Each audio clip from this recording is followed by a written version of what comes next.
once a century or so, and it's happened twice in the last 3 months. So probably not true. And that also you have time state independence of returns, liquidity, and risk as well, which also not strictly true. Let's go to the next slide. So this is kind of the principle of efficient markets, and kind of leads us to believe that there's opportunities for markets to be more efficient. So to understand a little more about why things are the way they are, let's jump into the exchange ecosystem. So the exchange ecosystem is comprised of a great many players with different roles, right? There are regulators whose job is to make sure everything's on the up and up. There are exchanges like ourselves or like NYSE, whose job is to create an efficient venue for exchange, right? So that different parties can come in and trade on known goods. Market makers who come in and provide liquidity. Asset managers who try to find returns over longer time horizons. Of course, the people that we often forget in this whole equation, the companies that are actually looking for funding, or the companies that are looking to cash out, or the founders who are looking to cash out. Retail investors and funds who provide the money for the asset managers to go trade, because why would you bet with your own money if you bet with somebody else's? And all of these entities are really brought together by the exchange. And the exchange itself then has a duty to figure out how to bring these people together. And they do this by designing a market. And markets historically have had many different designs, right? We briefly talked about Dutch coffee traders in the 1600s, right? Their market was a coffee house where they would go and bet on the future of coffee prices. It is an exchange. It's not the best type of exchange. There are better ones that exist today, right? But you have exchanges like our primary equities exchange, which are maker-taker, right? Where we encourage liquidity making, and we don't discourage, we certainly charge for liquidity taking. First fee, where both counterparties in a trade pay for the trade. You can have an electronic exchange like Nasdaq versus a floor exchange like NYSE. You can have speed bumps. There's an exchange called the Investors Exchange, IEX, which imposes a 350 microsecond delay between orders coming in and being available to trade. You can have auctions or two-sided books, et cetera, right? There's many ways that we can design or find the exchange. Each of these decisions that we make create different sorts of incentives to trading and instill inefficiencies in markets in different ways. So here we actually see one view of that, right? We see a number of exchanges in the US listed by kind of their trading velocity and their size. So you see here, you've got NYSE and Nasdaq, Nasdaq's a little faster, both do about $150 billion a day in trading. You have some more niche exchange like MEMX, which seeks to be a little friendlier towards the participants, particularly the investors. IEX, who wants to be a little less friendly to high frequency. They play kind of a niche role in our market ecosystem. Then you have the long-term stock exchange, which I think Eric's had a lot of good ideas, but maybe an exchange where it's just hard to trade on and hard for investors to exercise control over the companies they own might not be one of them. And so this is kind of the way the exchange ecosystem works, and there's definitely a preference for more velocity or more size, but it doesn't mean that other ways that we can design an exchange don't have value and don't have niche places as well. So that brings us to where AI kind of has a right to play, right? Where do we see market inefficiency, and how can we kind of highlight it and look for opportunities for AI? So why aren't markets efficient? Because certainly, if you all remember your Econ 101 class, they were supposed to be, and on blackboards they usually are. It's actually very hard to get a market to be inefficient on a blackboard. Well, there's lots of reasons. One is imperfect or asymmetric information. Want to think about a really good example of that? Suppose that you, yourself, were forced to trade with me, myself, but the only thing we're allowed to trade is NASDAQ shares. You might think that you were at an information disadvantage and probably wouldn't want to play that game. That'd be smart, right? Because you work for the company. And likewise in markets themselves, different people have access to different public information, but there's so much public information that differing views emerge. And depending on who's in on stock or market on a particular day and what public information we're bringing and the quality of that public information, we're going to have different levels of information observation, as well as symmetric observation across trading parties. There are various behavioral and effect biases. This is kind of best seen, I think, in a well-known effect in markets known as volatility clustering. So volatility clusters at every level of analysis. If you have a lot of volatility in a month, your next month is more likely to be volatile. It's very volatile today. Tomorrow is more likely to be volatile. If the last 3 seconds are really volatile, the next 3 seconds are likely to be more volatile, et cetera, et cetera. So there's some recency bias in this notion of volatility that has this idea of clustering. Of course, there's regulatory friction, which whenever you talk about inefficiency, you have to talk about the wonderful world of regulation. And then lastly is this idea of microstructure, and that's the actual designs of exchanges themselves. So certainly there's lots of work to do in those other 3 areas, whether as a data provider, as a software provider that helps fight these behavioral biases, or as a regulator. But certainly microstructure is the place where exchanges have the best, most right to play. So here's just a few examples of where those things come in: latency, the clearing structure of pricing, et cetera.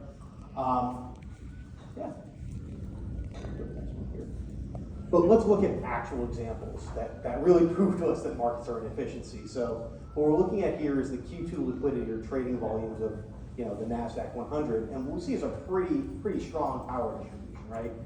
If markets were really efficient, there should be no preference for trading any of these names. You should see something nice and flat, and we don't. So something there isn't right? Like something there isn't operating in a way that facilitates maximum price discovery. Likewise, we can look at the way our markets close at the end of the day in Europe, where we run a closing auction. In our European markets, the way our markets close is at about 30 seconds before the close, 5 minutes, 5 minutes before the close, the market shuts down and it goes to a more or less blind auction. As soon as that occurs, volatility spikes, right? So people just really don't know what the price is going to be, so the implied future price just blows out of proportion.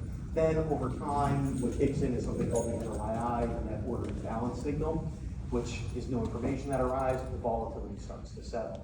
So this is another good example of a time when really, as we get closer and closer towards the end of the day, our certainty about how the price should finish should increase, and we're not seeing it.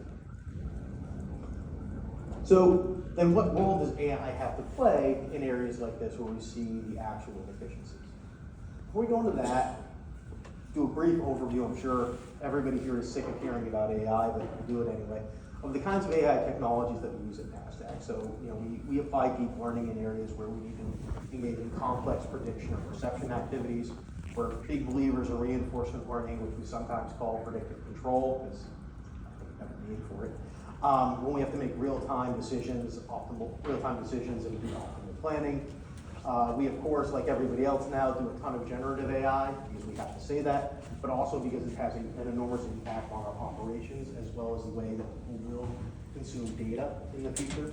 And then lastly, stochastic optimization to design complex systems, like our 9 different AI-powered indexes that we offer today. Likewise, we also like to think about 3 distinct use cases for AI where it can drive value. The first of these we think about as better than human performance, and we call the Deep Blue principle. The Deep Blue principle is named after the iconic game between Garry Kasparov and Deep Blue in the mid-90s, chess playing machine built by IBM, which bested at the time the best chess player the world had ever seen for a long time at chess. Right? You could not program a computer to be better than this guy because he was better than your programmers, he was better than your programmers' consultants.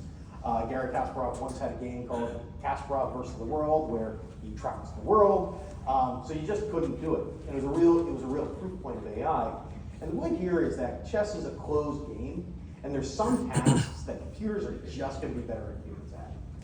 Oftentimes, if it looks like a complex, closed, mathy sort of game, computers are just going to be better at it. We're going to get superhuman performance, and we should let computers do it. The second has to do with computer level, human level performance. We call this the 1 second rule. It's actually coined by Andrew Ng, luminary of AI from Stanford. And what this basically says is any mental task that takes about 1 second to complete is one that can be done by a person. You chain together a bunch of simple cognitive 1 second tasks, all of a sudden you get a somewhat complex task. This really is an area where we gain value through, you can gain value through scale, you can gain value through through operational optimization, you gain value by having AI as an assistant to a human very well. The last area is what we call digital nudging. So this is based on Taylor's work, a Lumerian Nobel Prize Nobel laureate in behavioral economics, because you don't always need to be better than a person to do something, right? Like, if you have a personal shopper that only works for you, they're probably better at buying you stuff than Amazon's recommendation engine, right? Like, Amazon's recommendation engine, I don't know about you, but very rarely gets it right for me. But it gets it right sometimes. And if it gets it right sometimes, and that sometimes is more than just randomly guessing, and you do it 100 million times a day, you're gonna make some money. So digital nudging really about how can we do things better than random and do it at such a scale that we find value. So with that, let's talk about our first foray into finding inefficiencies and potential applications of AI. So again, let's go back to this concept of market efficiency. So one of the questions we asked way back in 2019, though we didn't do anything about it, which is fine, but is market quality the concept of market impact based on trades? Is that sensitive to design factors, and do those design factors vary intertemporally? The answer is yes, by the way. Market operators already manage the markets, so can they vary aspects of the price or the incentive of trading, like the maker-taker spread, speed bumps, and market population, to create markets that are more efficient? So this very first study we ever did, and we'll call this kind of case study 0, was we looked at optimal trading behavior with different maker-taker spreads. That is, how much we pay somebody to post liquidity, put orders into the market, right, and have them rest there, versus how much we charge somebody to take liquidity, right? How much we charge them to remove order from the book, to remove liquidity from the market, to effectively execute the trade. And what we found is that even with very small changes in our maker-taker spread, right, we saw enormous differences in the optimal sorts of posting activity that would occur. And that those differences were very varied based on the type of stock. So for example, for high price and low liquidity shares, these were more resilient to small changes in the maker-taker spread. Meanwhile, for low price and high liquidity shares, these were much more sensitive. Now, for a variety of reasons, we didn't pursue, we didn't want to pursue and have no real plans to pursue variation in the pricing of liquidity today. But this did prove to us that there's something here, there's something we should pursue in how we manage markets intraday, and how we can use information to make the trading experience better for our clients. Or really, that there is no one-size-fits-all solution for this. Everything ought to be bespoke to the particular context of the markets that we're observing.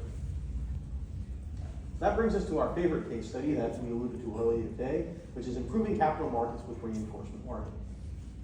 So let's talk very briefly about what a speed bump is and why you might want it. So today, Nasdaq offers an order called MELO, or MELO, probably should, which is a market that effectively imbues a delay between when you place an order and when it can go live. It's 10 milliseconds today, and the execution occurs at the midpoint. So this is a predefined price, effectively where you always get a fair price because you're at the midpoint between kind of the best buy and best sell. And its real goal is to match like-minded investors together. And the reason why this delay is attractive is twofold. One, we mentioned that volatility clusters. So if you're in a moment in the book where your quote crumbles, that is, the price starts to change, then that price is likely to continue changing. And if you could buy an asset in 1 millisecond for $9.99, why the hell would you buy it right now for 10 bucks? There's very few people on the planet for whom that would make sense. There might be some, but they're very, very few. You have to be very rich for that to be occurring, in which case, you should probably be sitting on a beach drinking rum. So this is the goal, right? We want to get people out of these times of high instability, and for some other folks, they want to make sure that we're not, like our scenario of trading Nasdaq shares with an employee company. They want to get away from people who are trading at very high frequencies, who might have a latency. So this is some desirable traits, right? There's two main concepts for speed limit market participants that are desirable. Liquidity, which is fill rate, and execution quality. That is making sure they're not getting picked off or get, buy something for $10 when it'll be $9.99 in US, which we measure through markup. Very oftentimes and historically, we think about these as being a trade-off. You can get more fill rate by increasing that delay time, or better markup by increasing that delay time, but you get filled much less often. And getting a really good markout if you can't make a trade doesn't really matter.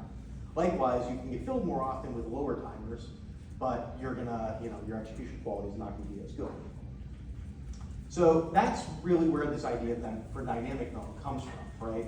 That we want to have that in periods of typical trading activity and market capitalization, based on the time of day, based on volatility, announcing blah, blah, blah, we want an intraday AI-powered system that figures out what that optimal delay time is in order to maximize your chances of filling and minimize your market impact.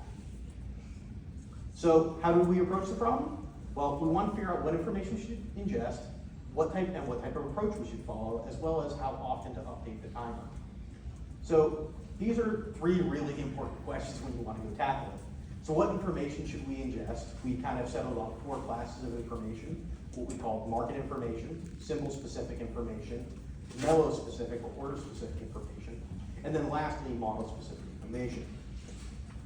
What type of ML approach should we follow? Because this is playing an iterative game where we're constantly setting the delay timer and updating it every 30 seconds on a symbol-by-symbol basis. That sounds a lot like a reinforcement learning problem to us, so we settled on that. And lastly, how often do we update the timer? And what we'll look at here is kind of the trade-off between the learnability and the update rate of that timer. In an ideal world, you would update every single order. But that gets really hard really quickly. We already have to make 780 decisions a day times 6,270 or so symbols per day. Very, very difficult game to play if you're a company and not just a research organization, because you have to deal with things like burning money and getting fired. So that's what led us to 30 seconds. As just a brief reminder as to what, as reinforcement learning 101, we have a policy that's used. An agent tries to learn a policy that makes decisions to optimize an outcome. The optimal policy in our case is we use something called deep Q learning, tries to maximize the expected Q value, in our case, fill rate to markout, over the 30-second interval. And here's how it's calculated. We all get it? Cool. All right, awesome. Here's a nicer way to look at it, right? So you have an agent, which is effectively our model, right? Our nice neural network here, sets a mellow timer. That timer goes out into the actual market. The orders execute over those 30 seconds. Information about the market, how the model performed, what's going on in the mellow order type itself, as well as the symbol, all get fed back in, takes a new timer. So there's our equation for it. There's our algorithm. Again, there will be a test at the end. And let's look at the outcomes. So outcome 1. Does the system make sense? Well, the system is bounded in a number of different ways, but what we kind of see here, what we see here is that throughout the day, and this is the beginning of the day, the timer evolves. So that's our first proof point, right? We don't end up with always being at the minimum or always being at the maximum. That's usually a bad thing. That's usually a good sign that you've screwed something up. So 2, what if something bad happens? Well, one of the things we know when we think about designing AI systems is that they tend to be really good at kind of the finicky work of managing the normal world we see. There's lots of data about that, there's lots of dependencies. So they're really good at kind of figuring out in most normal and even somewhat abnormal market conditions, how should we set this time? That's what they're good at, but they tend to be worse at is the true minority classes, right? In our case, what that means is when things get really wild, right? So in the 1th percentile or beyond of quote instability, we instituted a protection. So rather than relying on our AI system, which maybe has not learned enough about that portion of the world, or in order to make the problem itself learnable, isn't able to access these various areas of the world. We fail over, if you will, to a much higher timer that protects people's quotes. If we want to look at some more model results, how do we do? Well, when we actually rolled this out, when we've actually backtested this, we saw a 20% gain in fill rate, 10% gain in markout. Our key metric is the combined gain of those two, which was 30%. One of the things we did do as part of designing the system was we wanted to make sure that neither of these were disadvantages as well, so the system had to provide gains in both features, as well as obviously substantially positive gains in both.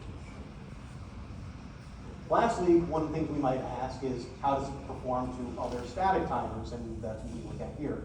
So the good news here is we outperformed a random timer. I would have felt really bad if we did it. And also, we outperform other static timers. And I think what you see here really well is you mentioned that fill rate and markout are in trade-off. You can see that in our static timers incredibly well, that as blue, fill rate goes down, markout tends to get closer and closer to zero, right? And that gets better and better as the timers go higher. But the only one where we break parity is with our dynamic AI system. We can see that best actually when we look at various Pareto frontiers of AI systems that we found that outperform.